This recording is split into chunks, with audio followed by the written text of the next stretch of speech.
السلام عليكم ورحمة الله وبركاته. ازيكم حبايبي؟ عاملين ايه؟ يا رب تكونوا كلكم بخير. نصلي على النبي عليه افضل الصلاة والسلام وندعي لاخواتنا في غزة، فلسطين، جنوب لبنان، سوريا، العراق، اليمن، السودان، مصر، كل البلاد. ربنا معاهم، ربنا ينصرهم نصر عزيزا مقتدر. اللهم نصرك الذي وعدت. بشكر كل اخ واخت خارج مصر وداخل مصر على راسي والله. بحبكم قوي، ربنا يديمكم نعمة في حياتي يا رب، وانتوا السند والعون بعد ربنا. بشكر الناس الجديدة اللي دخلت قناتي على راسي والله. ان شاء الله قناتي هتكبر بيكم وليكم باذن الله. كومنتاتكم الحلوه اللي بتساعدني، اللايكات لو عجبكم الفيديو والله بجد لو قعدت من هنا يعني لسنين جايه كتير اشكر حضراتكم. مش هوفيكم حقكم ابدا. بجد ربنا يخليكم ليا كده يا رب، ودايما مع بعضينا.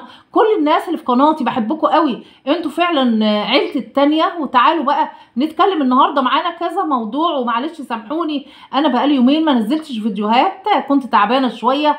فحطوا لي بقى اللايك. هنتكلم النهارده في كذا موضوع. هنتكلم الاول على هناء بصراحه، لان الست دي انا مش عارفه هي عايزه ايه بالظبط. طلعنا قلنا قبل كده الست دي عقلها خلاص، ممكن تكون من الوحده، ممكن تكون من بعد رضا عنها. لان هي شفناها يمكن كانت طالعه وقالت ان هي ناس طلعوا عليها وضربوها، وكانت حاطه لزق في وشها وعينيها والدم. واحنا شفنا بعض القنوات اللي كانوا معاها طلعوا كدبوها في كل ده. وايام الملحدين، وكل فيديو تطلع تتكلم ان هي عندها ناس يعني ما اعرفش مستقصدينها، الملحدين والشراشيح والكلام اللي هي بتطلع تقوله ده كله.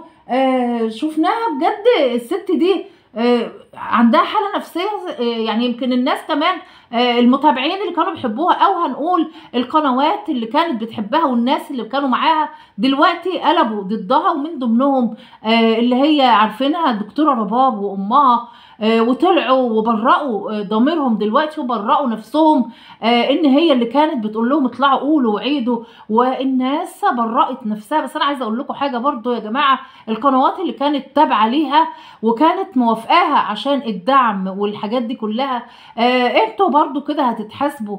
انتوا برأتوا نفسكم دلوقتي لما هي اللي طلعت وقالت ان خلاص هي مش عايزه حد منكم ومش عايزه تعرف حد تاني. ف يعني انا شايفه ان انتوا كنتوا شركاء معاها في كل اللي هي كانت بتكذبوا على المتابعين، بتكذب عليهم وكانت بتحور عليهم. شفناها بقى كانت طالعه يا جماعه في لايف ومش عارفه يعني بتقول الدنيا سلف ودين. طيب ايه الموضوع؟ قعدت تتكلم كتير في الناس اللي هم هيجيبوا لها جلطه، وقالت لو الاسعاف جات لي وشالوني وجابوا لي جلطه، دول مش من الناس اللي بيتابعوها العاديين، يعني دولت من الاحباء بتوعها، احبائها اللي كانوا ايد واحده معاها وكانوا بيطوعوها على الغلط. ناس كتير اتكلمت عليها، ومن ضمنهم على فكره احنا يعني انا عن نفسي ما بتفرجش عليكي يا هناء خلاص، لانك انتي انا نفسي بصراحه تسيبك بقى من كل ده ورضا والقرعه. كل ما تتكلم يا جماعه في لايفاتها قالت تجيب سيره رضا والقرعه. عبير طبعا، الدكتوره عبير المحترمه اللي احنا عارفينها، فهي معرفش جرالها ايه في عقلها. انت تعبانه وبتقولي ان انت مريضه وبتاخدي علاج. طبعا القنوات طلعت وكشفت كذبك وحواراتك. فبنقول لك انا عن نفسي بقول لك كاختي ليكي يا هناء، كفاياكي بقى. انت عايزه تملي فيديوهات وخلاص، عايزه تعبي لايفات وخلاص في الثلاث قنوات بتوعك. شوفي قناه كده واحده، انت مش محتاجه حاجه ما شاء الله. انت الداعمه اللي معاكي نفعاكي جدا ومهيصاكي، ربنا يزيدك يا رب. اعملي بقى محتوى يخصك كده، واختاري في قناه واحده كفايه قوي عليكي وهتسترزقي منها. احنا شايفين دلوقتي المشاهدات عندك واقعه جدا يا هناء من اللي انت بتعمليه. الناس حتى كاتبالك في الكومنتات ان انت دمك تقل قوي، زهقنا منك. خفي بقى من اللي انت بتعمليه ده، انت عقلك كذا وكذا. ربنا يهديها لحالها يا جماعه. شوفي محتوى، اطلعي يا ستي. ده انت لو هتقعدي في الجنينه كده تشربي كوبايه قهوه وتاكلي سندوتش، ولا تلعبي مع القطه والكلب بتوعك ويلي وشنا، هتجيبي مشاهده، وانت مش محتاجه، انت عايشه لوحدك وربنا يعني ما شاء الله انت معاكي ومقتدره ان انت تعيشي. فاعملي محتوى لنفسك، اطلعي اطبخي، اطلعي حطي الاكل وكلي زي ما كنت بتاكلي. لو ان الاكل كنت بتطلعي بصوت عالي قوي بالاكل بتاعك، وبصراحه انت ما عندكيش اي محتوى ولا ليكي اي لازمه على اليوتيوب. لكن بنقول ربنا يهديكي لحالك، وكفايه بقى، كفايه شتايم وكفايه، لان الناس زهقت منك وملت منك بالحوارات اللي انت بتطلعي تحكيها، الحوارات الفكسانه، واتكشفتي خلاص يا هناء، والكل طلع وكدبك وباعوكي بمعنى اصح. حطوا لنا بقى اللايك حبايبي. هنتكلم على ام جنى. طبعا ام جنى بقالها يومين او 3 ايام غايبه من ساعه ما عملت الفيديو بتاع الفيلا دمياط، وكانت بتاكل سمك وجايبه اكله سمك هي ومازن واحمد، كانت جايبه له علبه كشري وقاعدين على البحر قدام الفيلا بتاعتها. طيب شفناها بقى كانت عامله لايف وطلعت واتكلمت، الناس سالوها على ام شروق، قالت لهم ده هي لسه مكلماني واتصلت بيها وقالت لي ان هي هتيجي تشيل العفش بتاعها. بعد كده ام شروق ما سالتش عليها، ام جنى قعدت تتصل بشروق وامها محدش رد عليها. طيب احنا بنقول لك يا ام جنى برضو حاولي تكلميها تاني، اختك مهما كانت اقفي جنبها وساعديها، حتى لو هي مش هتفتح القناه تاني اقفي معاها وساعديها. في كومنت يا جماعه يعني كذا حد قال لنا بصراحه اتكلموا يا جماعه على الداعمين اللي بيجوا لام جنى وصدفه وياسمين والناس دي كلها، وجهوا لهم كلام ان هم الناس دي مرتاحه ماديا، عندهم فيلل وعندهم عربيات وبيوت وذهب فعلا يا جماعه. ويمكن انا من قبل ما يجينا الكومنتات دي احنا اتكلمنا كتير على الموضوع ده، وكلمنا الداعمين وقلنا لهم بلاش يعني روحوا للناس القنوات اللي هي تستحق الدعم، لكن للاسف هم حابين كده، فاحنا مش هنضربهم على ايديهم.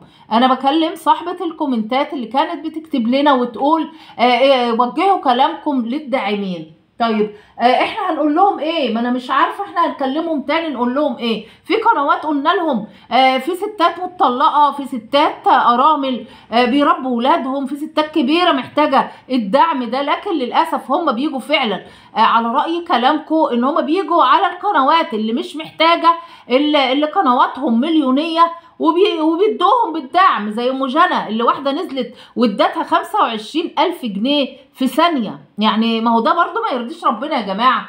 شوفوا القنوات اللي تستحق ويلقوا حتى ثواب فيهم. حطوا لنا بقى اللايك حبايبي وهنتكلم، وربنا يطمنا على ام جنى. اليوتيوب وحش قوي من غيرك يا ام جنى، ناس بتقول ان هي اتقبض عليها لا، هي دلوقتي تلاقيها بتوضب الفيلا يا جماعه، لان هي طلعت وقالت ان هي مش هتقول كل حاجه في حياتها، هتقول لكم اللي هي عايزه بس تقوله، واللي مش عايزه تقوله مش هتقوله، مش هتبين ولادها، والناس اللي تخش هي متابعاني انا مش متابعه ولادي والكلام ده كله. لو ان احنا ام جنى هترجع في كلامها تاني وهتصور نفس الموال، لان هو ده اللي بيجيب لها مشاهده. هي ما اتقبضش عليها ولا حاجه يا جماعه، هم في محاميين كتير مقدمين فيها محاضر ومعمول لها كذا قضيه، لكن يعني معمول لها كذا بلاغ قصدي، فلسه ما فيش حاجه ثبتت عليها. هي اكيد بتوضب في الفيلا ومش مش هتظهرها عشان الحسد. فربنا معاكي يا ام جنى. حطوا لنا بقى اللايك. هنتكلم في اخر موضوع سماح، وكانت كاتبه عنوان وقالت ان مفيش اسهل من الفضايح والاذى والنميمه، لكن قال تعالى ولا تنسوا الفضل بينكما. الفيديو يا سماح كان حوالي 24 دقيقه يا جماعه. نفس الحكايه طالعه برضو بترغي كتير وبتهري، نفس القصه بتاعت الفيديو اللي طلعت من يومين كده، وكان برضو نص ساعه، وقعدت تهري كتير. قالت ان يا جماعه بلاش الفضول اللي الناس بتطلع تقولهولي في الكومنتات، انتوا عملتولي حاله نفسيه وحشه بعد ما كنت انا كويسه وطالعه اتكلم معاكم وكنت مبسوطه واديتوني دفعه ومش دفعه. انتوا عارفين سماح وحواراتها يا جماعه، فاحنا عايزين نقولك الفضول ده انت اللي تعرفيه يا سماح، وبطلي بقى الحوارات دي عشان نسب المشاهده. انت بتقولي انا قاعده عند امي بقالي دلوقتي شهر الا كام يوم، طب ما احنا عارفين والفيديوهين متصورين في الانتريه بتاع الست سحوره امك، ما هي باينه وواضحه شقتك عن شقه امك، فده مش جديد. طالعه بتقولي ان انا كانت نفسيتي تعبانه ونفسيتي، طيب ما تلفي وتدوري ليه؟ ما تقولي على طول ان في مشكله. انت يعني هي دي فزوره وعايزه الناس تحلها يا سماح؟ بطلي هري بقى كتير. وانت بتقولي بلاش بقى الفضول ده يا جماعه. ليه الفضول؟ طب ما انت اللي اخدت الناس على كده، اخدت الناس بقالك 6-7 سنين على اليوتيوب بتطلعي تعرفينا كل مشاكلك. قبل كده عرفتينا ان عم رحيم حماكي طلع وكرشك ورماكي على السلم انت وعيالك، وكلام فاضي وكتير قوي يا جماعه يمكن اتكلمنا فيه قبل كده. فانت يا سماح اللي عودتي الناس لازم تعرفيهم كل حاجه زي ما انت ما كنتي بتعرفيهم قبل كده. اشمعنى دلوقتي عايزه تخبي وتداري؟ هو الموضوع ده ليه منتشر على اليوتيوبرز كلهم يا جماعه؟ ليه بتقلدوا بعض؟ اطلعي وقولي ان انت غضبانه، انت في طلاق حصل في حاجه. المره اللي فاتت يا جماعه في الفيديو كانت حاطه صوره البانر وهي ماسكه الدبله، ماسكه صباعها كده اللي فيه الدبله وبتشاور لنا، فاحنا فهمنا ان بتتكلم على ابو مالك والطلاق او ان هو مزعلها. المره دي برضو ماسكه ايديها وشفنا صباعها ما فيهوش الدبله يا جماعه، فواضح كده ان هيحصل طلاق. ربنا ما يجيب طلاق يا رب. بس كفاياكي لف ودوران، انت اللي كفايه يا سماح لف ودوران على المتابع. اطلعي وقولي، يعني انت كتبتي عنوان زي ده، عناوينك فيك كلها عشان الناس تخش مخضوضه وتشوف يعني ايه الفضايح والنميمه والكلام اللي انت بتقولي والاذى والحاجات دي. فانت بتشد الناس بالعناوين بتاعتك.